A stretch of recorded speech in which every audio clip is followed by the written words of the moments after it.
ای اردو معلم میں آپ کا استقبال ہے۔ میں ہوں آپ کا استاد محمد فاروق ملک۔ پیارے بچوں، آج اس ویڈیو میں ہم جماعت سوم کے سبق بہادر جوزف اس سبق کی بلند خوانی کریں گے۔ آپ کو ویڈیو کے ساتھ پڑھنا ہے اور غور سے سننا ہے۔ کسی دریا کے قریب ایک چھوٹی سی بستی تھی۔ وہاں کے لوگوں نے دریا کے کنارے ایک مضبوط دیوار بنائی تھی۔ یہ دیوار دریا کے پانی کو بستی میں آنے سے روکنے کے لیے تھی۔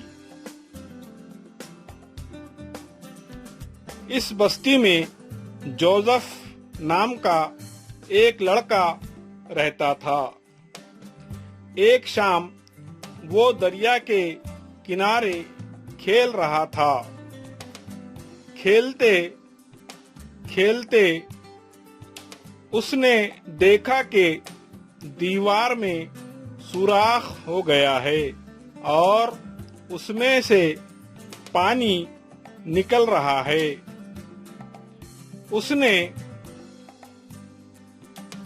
خیال کیا یہ سوراخ اس وقت تو چھوٹا سا ہے، مگر آہستہ آہستہ بڑھتا چلا جائے گا اور پھر اتنا پانی بہنے لگے گا کہ ساری بستی ڈوب جائے گی۔ اس نے سوچا پانی کو روکنے کی کیا ترکیب ہو سکتی ہے؟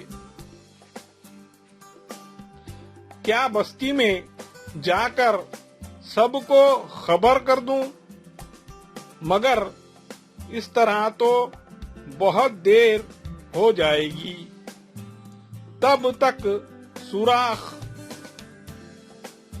اتنا بڑا ہو جائے گا کہ پانی کو روکنا مشکل ہوگا۔ آخر ایک ترکیب جوزف کے سمجھ میں آئی۔ اس نے ہتھیلی سوراخ پر لگا دی۔ پانی تب بھی نہ رکا۔ وہ سوراخ سے اپنی پیٹھ لگا کر بیٹھ گیا۔ دھیرے دھیرے سردی بڑھنے لگی، لیکن جوزف نے ہمت نہ ہاری اور وہیں ڈٹا رہا۔ وہ دیوار سے پیٹھ لگائے بیٹھا رہا تاکہ سوراخ نہ بڑھے اور پانی رک جائے۔ سردی سے اس کے ہاتھ پاؤں شل ہو گئے۔ صبح کے وقت ایک شخص ادھر سے گزرا۔ وہ جوزف کے قریب گیا جو سردی سے اکڑ گیا تھا۔ اس کی پیٹھ جس جگہ دیوار سے لگی ہوئی تھی وہاں سے تھوڑا تھوڑا پانی نکل رہا تھا۔ وہ شخص